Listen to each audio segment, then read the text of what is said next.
മക്കളെ, ഇപ്പോൾ ഇനി നമുക്ക് പഠിക്കാനുള്ളൊരു ടോപ്പിക് എന്ന് പറഞ്ഞാൽ ജസ്റ്റ് ഒന്ന് അറിഞ്ഞു വയ്ക്കുക. കുറേ റീഫോംസ് സെക്കൻഡറി ക്യാപിറ്റൽ മാർക്കറ്റിൽ കുറേ റീഫോംസ് വന്നിട്ടുണ്ട്. ആ റീഫോംസ് 1 by 1 ആയിട്ട് ഇവിടെ പറയുന്നുണ്ട്. ഒരു 44 റീഫോം ഇവിടെ പറയുന്നുണ്ട്. അപ്പോൾ ജസ്റ്റ് എന്ത് ചെയ്യുക, അതിൻ്റെ ചില പ്രധാനപ്പെട്ട ജസ്റ്റ് കുറച്ച് റീഫോംസ് വെറുതെ ഒന്ന് വായിച്ച് അങ്ങനെ പോയാൽ മതി. അപ്പോൾ ഞാൻ ഇതിൻ്റെ ഡീറ്റെയിൽ നമ്മൾ പറയുന്നില്ല, ജസ്റ്റ് ഒന്ന് വായിച്ച് നോക്കുക. നിങ്ങൾ അതിൻ്റെ ഫോട്ടോ എന്ത് ചെയ്യാം, ഇടാം, ജസ്റ്റ് ഇതിൻ്റെ കൂടെ അറ്റാച്ച് ചെയ്ത് വിടാം. ഇനി നെക്സ്റ്റ് നമുക്ക് പറയാനുള്ളത് വെഞ്ചർ ക്യാപിറ്റലിംഗ് ആണ്. നമുക്കറിയാവുന്ന ഒരു ടോപ്പിക് തന്നെയാണ്. അപ്പോൾ നമ്മൾ വീണ്ടും ചില ടോപ്പിക്കുകൾ റിപ്പീറ്റ് ചെയ്തിട്ടുണ്ട്. അപ്പോൾ അതിലൊരു റിപ്പീറ്റഡ് ടോപ്പിക്കാണ് എന്ത്, വെഞ്ചർ ക്യാപിറ്റലിംഗ്. അപ്പോൾ വെഞ്ചർ ക്യാപിറ്റലിംഗ് നമുക്ക് മുമ്പേ അറിയുന്നൊരു അല്ലെങ്കിൽ വളരെ റീസെൻ്റ് ആയിട്ടുള്ളൊരു ഒറിജിനാണ് എന്ത്, വെഞ്ചർ ക്യാപിറ്റലിംഗ് എന്ന് പറഞ്ഞു കഴിഞ്ഞാൽ. അപ്പോൾ വെഞ്ചർ ക്യാപിറ്റലിങ്ങിൻ്റെ കോൺസെപ്റ്റ് എന്താണെന്ന് നോക്കി നോക്കാം. അതായത് a financial service was introduce the fiscal budget for the year 1986-87 അല്ലേ. അപ്പോൾ വെഞ്ചർ ക്യാപിറ്റലിംഗ് ആദ്യമായിട്ട് വരുന്നത് എന്താണ്, 86-87 ഫിനാൻഷ്യൽ ഇയറിലാണ് ആദ്യമായിട്ട് വെഞ്ചർ ക്യാപിറ്റലിംഗ് വരുന്നത്. അപ്പോൾ venture capital assistance is given to those enterprises where the risk element is comparatively high due to the involvement of relatively new technology which is untried or the entrepreneur is the new one and not wealthy though otherwise qualified അല്ലേ.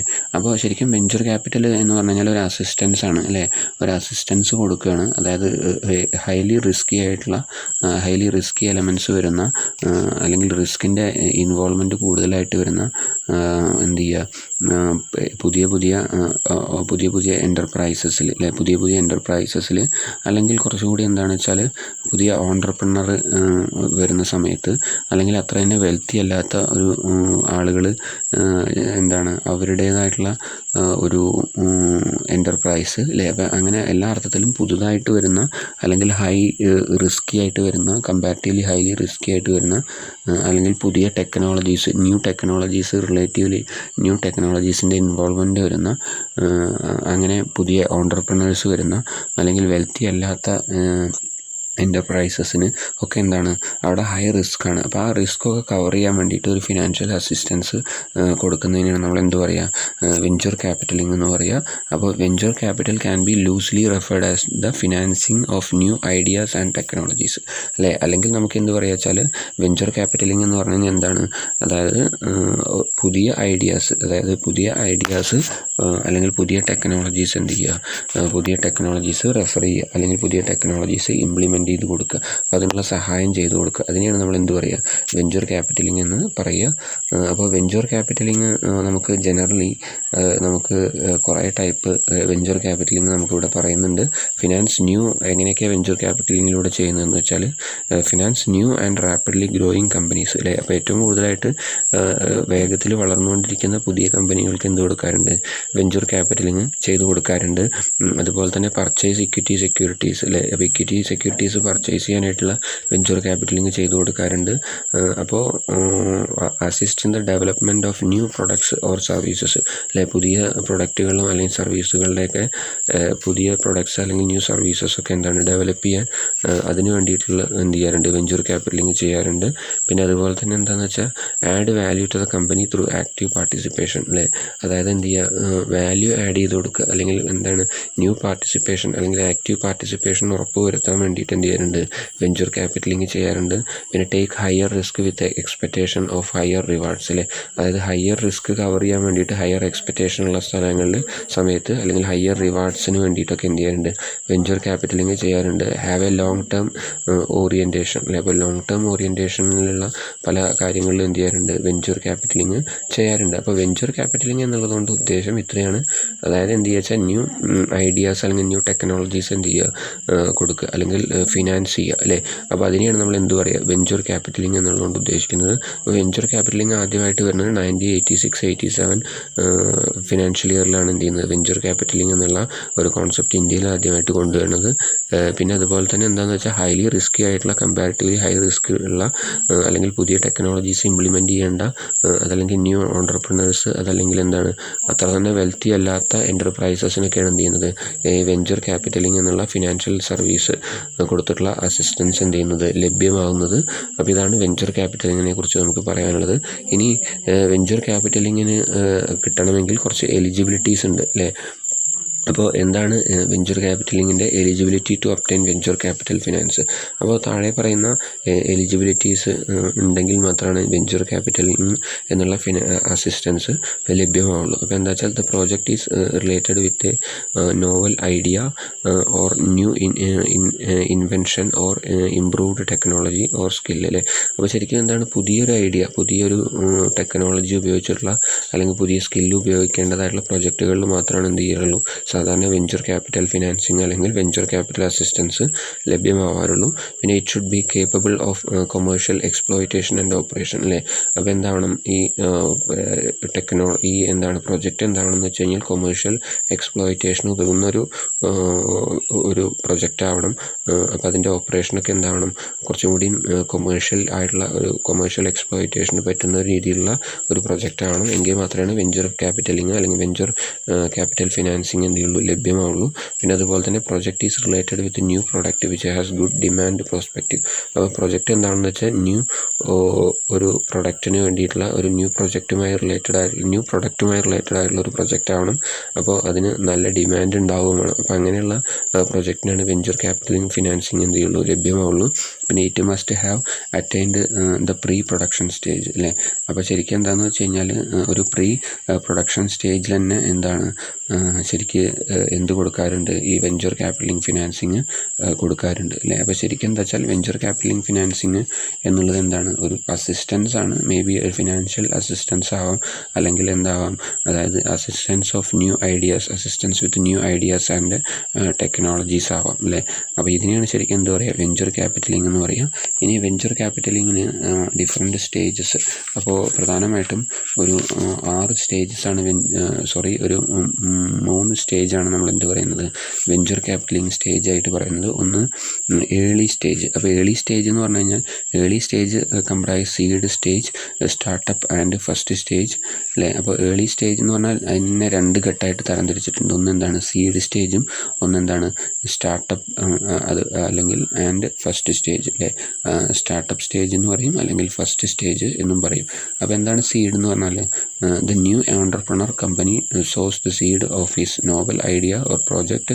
The financiers provide relative small amount of capital to the entrepreneur company to prove a new concept introduced by him അല്ലേ. അപ്പോൾ എന്ത് വെച്ചാൽ early സ്റ്റേജിൽ എന്താണ് seed stage നമ്മൾ പറഞ്ഞു. ആ സീഡ് സ്റ്റേജിൽ എന്താ വെച്ചാൽ ഒരു ഓണ്ടർപ്രണർ ഒരു കമ്പനി എന്ത് ചെയ്യും അവരുടെ ഐഡിയാസ് ഒരു പ്രൊജക്റ്റിലേക്ക് വേണ്ട ഐഡിയാസ് പറയും. ആ ഐഡിയാസിനനുസരിച്ചുള്ള കുറച്ച് ഫിനാൻഷ്യലി ആയിട്ടുള്ള കുറച്ച് സഹായങ്ങൾ എന്ത് ചെയ്യും ഒരു സ്മോൾ എമൗണ്ട് ഒരു ക്യാപിറ്റലിൻ്റെ കൂട്ടത്തിൽ എന്ത് ചെയ്യും സഹായിക്കും. അപ്പോൾ കമ്പനി എന്ത് ചെയ്യണം പിന്നീട് പ്രൂവ് ചെയ്യണം. അതായത് എന്താണെന്ന് വെച്ചാൽ ഇതെന്താണ് നല്ലൊരു കൺസെപ്റ്റാണ്, ഒരു ന്യൂ കോൺസെപ്റ്റ് ആണെന്നുള്ളത് കമ്പനി പ്രൂവ് ചെയ്യണം. അതാണ് സീഡ് സ്റ്റേജ് അല്ലെങ്കിൽ ഏർലി സ്റ്റേജിലെ ആദ്യത്തെ ഭാഗം. പിന്നെ നെക്സ്റ്റ് സ്റ്റാർട്ടപ്പ് സ്റ്റേജാണ് അല്ലേ. അപ്പോൾ ആദ്യത്തെ സ്റ്റേജിൽ തന്നെ നമ്മൾ പറഞ്ഞു ഏർലി സ്റ്റേജിൽ, പിന്നെ വരുന്നത് സീഡ് സ്റ്റേജ് കഴിഞ്ഞാൽ പിന്നെ സ്റ്റാർട്ടപ്പാണ്. അപ്പോൾ അങ്ങനെ സ്റ്റാർട്ടപ്പ് എന്ന് പറഞ്ഞാൽ when the entrepreneur of the company starts to develop product or initial marketing an amount is provided അല്ലേ. അപ്പോൾ കമ്പനി എന്ത് ചെയ്യുമെന്ന് വെച്ച് കഴിഞ്ഞാൽ കമ്പനി പുതിയ രീതിയിൽ പ്രവർത്തനം തുടങ്ങും അല്ലേ. എന്നിട്ട് ഡെവലപ്പ് ചെയ്യും, അല്ലെങ്കിൽ ഒരു ഇനീഷ്യൽ ആയിട്ടുള്ള മാർക്കറ്റിംഗ്, അതിനാവശ്യമായിട്ടുള്ള മാർക്കറ്റിംഗ് ഒക്കെ അങ്ങനെ പ്രൊവൈഡ് ചെയ്ത് പോകും. അതാണ് സ്റ്റാർട്ടപ്പ് സ്റ്റേജിൽ വരുന്നത്. അപ്പോൾ ഏർലി സ്റ്റേജിലെ ആദ്യത്തെ ഘട്ടം സീഡ് സ്റ്റേജ് പറഞ്ഞു, പിന്നെ സ്റ്റാർട്ടപ്പ് സ്റ്റേജ് പറഞ്ഞു. ഇനി അതിൽ തന്നെ എന്താണ് ഫസ്റ്റ് സ്റ്റേജ് അല്ലേ ഏർലി സ്റ്റേജിൽ. അപ്പോൾ ഏർലി സ്റ്റേജിലെ ഫസ്റ്റ് സ്റ്റേജ് എന്ന് പറഞ്ഞാൽ the entrepreneur company utilise the initial capital fully and requires further fund to manufacture or sale the product. At that time the financiers provide fund അല്ലേ. അപ്പോൾ എന്ത് ചെയ്യുമെന്ന് വെച്ചാൽ ഫസ്റ്റ് സ്റ്റേജിൽ എന്ത് ചെയ്യും ഓണ്ടർപ്രണർ അല്ലെങ്കിൽ കമ്പനി എന്ത് ചെയ്യും കിട്ടിയിട്ടുള്ള മുഴുവൻ ഇനീഷ്യൽ ക്യാപിറ്റൽ ഫണ്ട് എന്ത് ചെയ്യും അവർ ഉപയോഗപ്പെടുത്തിയിട്ട് മാനുഫാക്ചറിങ് നടത്തും. പിന്നെ എന്നിട്ട് എന്ത് ചെയ്യും സെയിൽ ഓഫ് ദ പ്രൊഡക്റ്റ് നടത്തും. അതിന് ശേഷം വീണ്ടും ആവശ്യമായിട്ടുള്ള ഫണ്ട് വീണ്ടും പ്രൊവൈഡ് ചെയ്യും. അതാണ് ഫസ്റ്റ് സ്റ്റേജിൽ വരുന്നത്. അപ്പോൾ ഫസ്റ്റ് സ്റ്റേജിൽ മുഴുവനായിട്ട് ആ ഒരു കിട്ടിയിട്ടുള്ള ഫിനാൻഷ്യലായിട്ടുള്ള ക്യാപിറ്റൽ മുഴുവൻ ഉപയോഗപ്പെടുത്തുകയാണ് ചെയ്യുന്നത്. അപ്പോൾ ഇതാണ് ഏർലി സ്റ്റേജിൽ വരുന്ന 3 ഘട്ടങ്ങൾ: സീഡ് സ്റ്റേജ്, സ്റ്റാർട്ടപ്പ് സ്റ്റേജ്, അതുപോലെ തന്നെ ഫസ്റ്റ് സ്റ്റേജ്.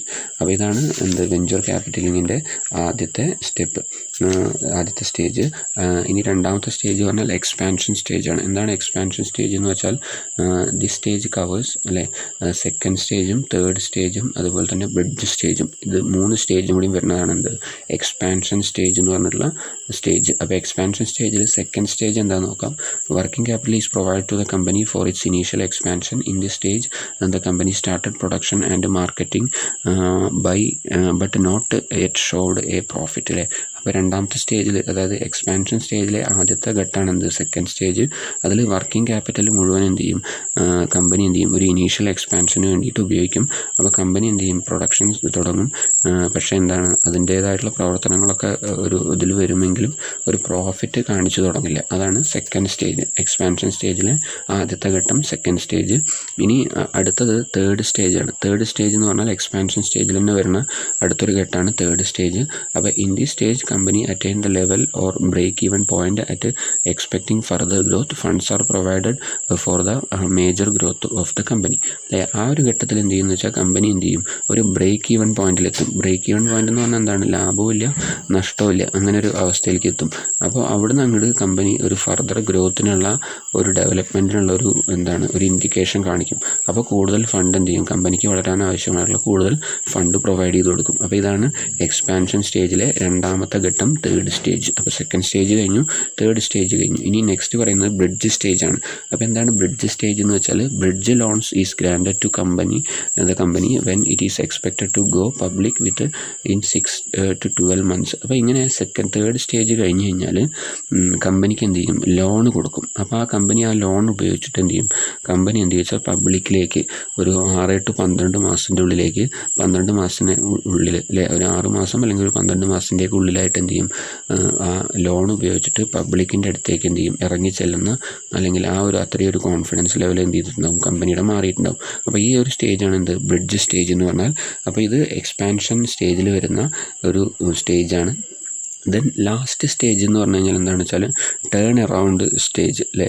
ആ മൂന്നാമത്തെ സ്റ്റേജ് എന്താണ്, ടേൺ അറൗണ്ട് സ്റ്റേജ്. അപ്പോൾ ടേൺ അറൗണ്ട് സ്റ്റേജിൽ തന്നെ in the stage funds are generated operating management to enable them by a product line or business അല്ലേ. അപ്പോൾ ഈ ഒരു സ്റ്റേജിൽ എന്ത് വെച്ചാൽ ഫണ്ട് എന്ത് ചെയ്യും, ഫണ്ട് ഗ്രാൻഡ് ചെയ്യും. അതായത് മാനേജ്മെൻറ്റ് ഓപ്പറേഷൻസ് ഒക്കെ നടക്കുക, അതുപോലെ തന്നെ പ്രോഡക്റ്റ് ബൈ ചെയ്യുക, ബിസിനസ് നല്ല രീതിയിൽ നടത്തുക. അപ്പോൾ അതിന് വേണ്ടിയിട്ടുള്ള എല്ലാ ഫണ്ടും എന്ത് ചെയ്യും, പ്രൊവൈഡ് ചെയ്യും. പിന്നെ ലാസ്റ്റ് ടേൺ അറൗണ്ടിൽ തന്നെ അടുത്ത ഒരു അവസാന ഒരു ഘട്ടം എന്ന് പറഞ്ഞാൽ വർക്കൗട്ടാണ്. അപ്പോൾ വർക്കൗട്ട് എന്ന് പറഞ്ഞാൽ when the company is facing operational or financial difficulty for revolving the company around funds are granted to face the such a situation അല്ലേ.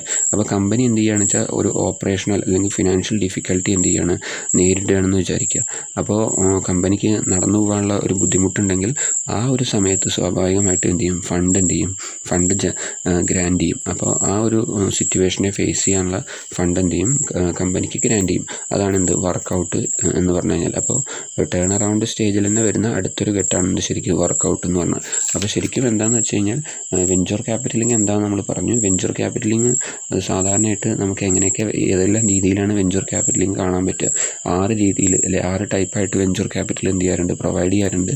വെഞ്ചർ ക്യാപിറ്റൽ പ്രൊവൈഡ് ചെയ്യുന്നതിനുള്ള എലിജിബിലിറ്റി എന്താണ് എന്നുള്ളത് നമ്മൾ പറഞ്ഞു. ഇനി വെഞ്ചർ ക്യാപിറ്റൽ ഫിനാൻസിങ്ങിൻ്റെ സ്റ്റേജസ്, ഡിഫറെൻറ്റ് സ്റ്റേജസ് എന്തൊക്കെയാണെന്ന് നമ്മൾ പറഞ്ഞു.